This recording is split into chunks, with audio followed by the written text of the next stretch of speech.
Alright, mga bro, it's time to witness some serious firepower in action. Kasalukuyang nagpapakawala ng malakas na putok ang mga miyembro ng Philippine Army gamit ang kanilang bagong autonomous truck-mounted howitzer system, Atmos, 155mm self-propelled guns at M119 105mm howitzers sa isang live fire exercise. Ito'y pure adrenaline pumping action, mga bro, dito mismo sa battleground sa Camp O'Donnell sa Capas Tarlac. Welcome sa CATEX Katihan, ang exercise na nagbabago ng laro sa military readiness. Hindi lang ito ang usual na training session, mga bro, ito'y isang high-stakes showdown kung saan bawat putok at buga ng usok ay nagpapakita ng dedikasyon ng ating armed forces sa pagprotekta sa ating bansa. Pero hindi lang ito tungkol sa pagpapakita ng lakas, ito'y tungkol sa pagbubuo ng mas malakas at matibay na military machine.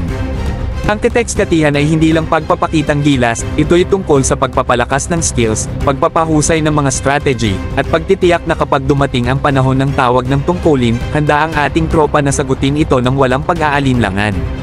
So, magsuot na ng seatbelt, mga bro, dahil handa na kayong makita ang kasaysayan sa paggawa. Mula sa malakas na ugong ng artillery fire hanggang sa maingat na koordinasyon ng ground forces, ang KATEX Katihan ay isang masterclass sa military prowess.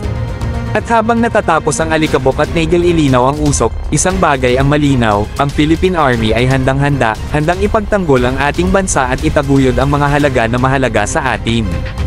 Abangan ang mga susunod na action-packed updates, dahil ang paglalakbay patungo sa isang mas ligtas at matatag na Pilipinas ay nagsisimula pa lang.